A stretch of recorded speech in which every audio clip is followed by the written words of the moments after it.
que me cuentes un poquito si los autos de hoy, que es muchas de las preguntas que se hace la gente, todavía los tenés que ablandar.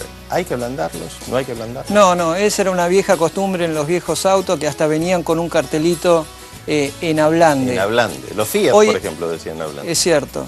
Hoy en día no es necesario ese ablande. Lo que sí recomiendo es que conozcan el auto que están comprando 0 kilómetros antes de emprender altas velocidades. Ezequiel.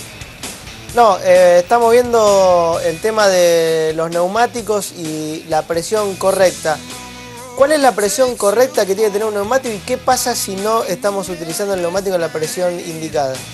La presión correcta de un neumático es estipulada por el fabricante. Eso de ponerle más o menos no es conveniente. Lo que sí, hablando del consumo de combustible, imagínate empujar un auto con las ruedas desinfladas, la fuerza que tenés que hacer.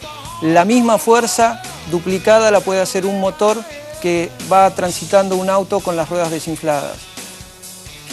Vos sabés que hay mucha gente que le baja la presión porque como los caminos en la Argentina, yo te diría que casi en toda Sudamérica no son los mejores, pero fundamentalmente en la Argentina son muy malos. Mucha gente le baja la presión para que el auto sea blando sin saber los riesgos que corre, ¿no? Justamente, bajan la presión de los neumáticos para que el auto de pronto se imagina que va a hacer menos ruidos y va a tener la marcha más confortable, pero está descuidando la seguridad propia del conductor porque un vehículo con los neumáticos desinflados es inestable y el gasto prematuro del neumático no va a durar los kilómetros de la vida útil que lleva un neumático. Guillermo, y por ejemplo cuando salís con el auto cargado a la ruta, hay algunos que por ejemplo piensan que hay que ponerle más presión porque el auto está cargado, está haciendo un esfuerzo. ¿Eso es correcto? En particular hay etiquetas en los parantes de las puertas que te dice con 5 pasajeros, 2 o 3 libras más hay que ponerle al neumático para que el neumático mantenga una buena pisada. Bueno, yo le quiero contar y tengo justamente acá un corte de un neumático para poder de alguna manera mostrárselo y hacer un ejemplo clarito coincidiendo con lo que estaba hablando Guillermo Cheta. Esto es un corte de un neumático, acá adentro estaría todo el aire de un neumático. Cuando ustedes lo inflan de más, el neumático hace exageradamente esto, ¿sí? Por lo tanto, apoya menos en el piso. Apoya menos. Cuando ustedes lo inflan de menos, exageradamente también, el neumático es como que la parte central se hunde y por lo tanto también apoya menos. Pero lo más importante de todo, Guillermo, coincidiremos en esto, es que cuando un neumático está desinflado, este trabajo lo está haciendo y aquí en los laterales es donde levanta más temperatura. Exacto. Elevando la presión del neumático, convirtiéndolo en inestable y gastándolo prematuramente. Nos escribe Juan Luis Molano de Colombia, dice que el piloto de la trivia, que él lo acertó, el piloto, se hizo famoso, ¿no? Además de ser campeón del mundo, por agarrarse a trompadas con el chileno Eliseo Salazar, y es cierto. Y te resumo 2 preguntas para Guillermo. La primera, algunas recomendaciones para manejar autos automáticos. Y el segundo, más o menos el mismo tema, ¿qué pasa cuando circulás mucho tiempo con el embrague apretado? El desgaste prematuro del rulemán de empuje es un rulemán preparado para embriagar y soltar. Si estás todo el tiempo con el pie encima, es posible que te dure menos de lo habitual. Y con respecto al manejo de las cajas automáticas, es importante, se maneja de manera distinta que el auto manual. Cuando uno está manejando el auto manual, acelera, suelta, pasa un cambio, vuelve a acelerar y está todo el tiempo moviéndose el pedal del acelerador. Las inyecciones de los autos, que es lo que mayormente poseen los motores, tienen una inyección que cuando se aprieta de golpe aparece una forma de inyección consecutiva. Entonces los 4 inyectores, en un caso de un motor de 4 cilindros, inyectan hasta al mismo tiempo. En cambio, si se oprime una sola vez el acelerador, como para andar a 40 km por hora, lo hace todo de manera secuencial, la inyección de combustible. Pregunta acá Gastón Gallo, dice que Cheta calza 42. Vos preguntaste cuánto calza Cheta, no sé si la acertaron. ¿En serio? Sí. Pero no la podemos usar ya esa para la acertijo. Listo, no hagamos más preguntas, no puedo... ¿Está en internet tú cuánto calzás? ¿Cómo es esto? Parece, ¿no? ¿Eh? No, y una pregunta que te hacen es, ¿cada cuánto hay que, lo que se llama, hacer el motor de un auto? En un diésel, en un naftero, o sea, repasarlo por completo. La verdad, la marca que represento, todavía no encontré autos con 400, 500 mil kilómetros. Pueden consumir un poco de aceite, pero de ahí a hacer un motor completo, pueden pasar muchos kilómetros. Y estás hablando de nafteros en los Honda. Son Naftero, que es la que yo más domino.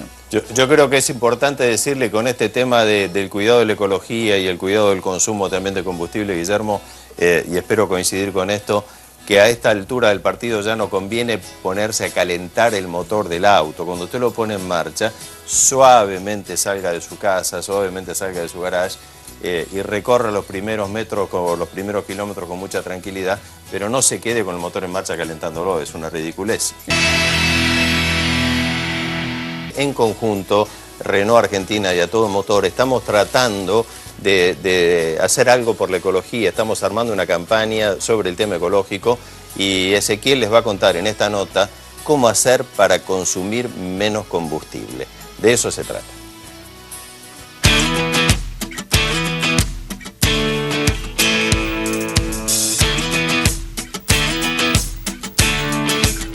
Un concepto muy importante que tenemos que tener en cuenta es el de la curva de torque del motor. En este caso, este naftero 1.6 de Renault logra el máximo de su curva de torque a las 3000 vueltas. Esto indica que si lo llevamos a ese régimen es en el que el motor funciona en forma más eficiente, más descansado y por lo tanto consumiendo menos. Tampoco sirve andar en cambios muy altos y circular, por ejemplo, a 1500 vueltas.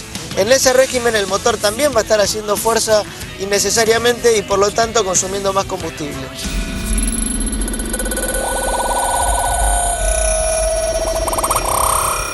Una forma correcta de arrancar en un semáforo una vez que pusimos primera es acelerar en forma suave, viendo cómo el tacómetro se eleva en forma pareja.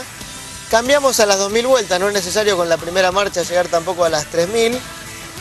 Seguimos acelerando en forma gradual hasta que se vuelva a alcanzar un régimen también entre 2000 y 3000 vueltas y volvemos a pasar el cambio. Una cosa muy importante que tenemos que tener en cuenta es que el consumo se reduce en forma dramática cuando circulamos a velocidades constantes. Es por esto que si vamos en una avenida, por ejemplo, conviene elegir una velocidad que podamos mantener, manteniendo una distancia prudencial con el auto que nos antecede como para que no nos entorpezca y no nos tenga que hacer frenar, sino ir la mayor cantidad del tiempo que podemos a una velocidad constante. En las mediciones que hemos hecho, realmente la diferencia transitando en la ciudad es notable. Se pueden lograr consumos que van desde los 8 kilómetros por litro, haciendo un manejo muy inadecuado, andando mucho tiempo en primera, saliendo muy rápido de los semáforos o de los lomos de burros. Y el máximo que podemos lograr en este vehículo, realizando un manejo suave, pasando los cambios en forma suave y acelerando en forma gradual, es de 13 kilómetros por litro.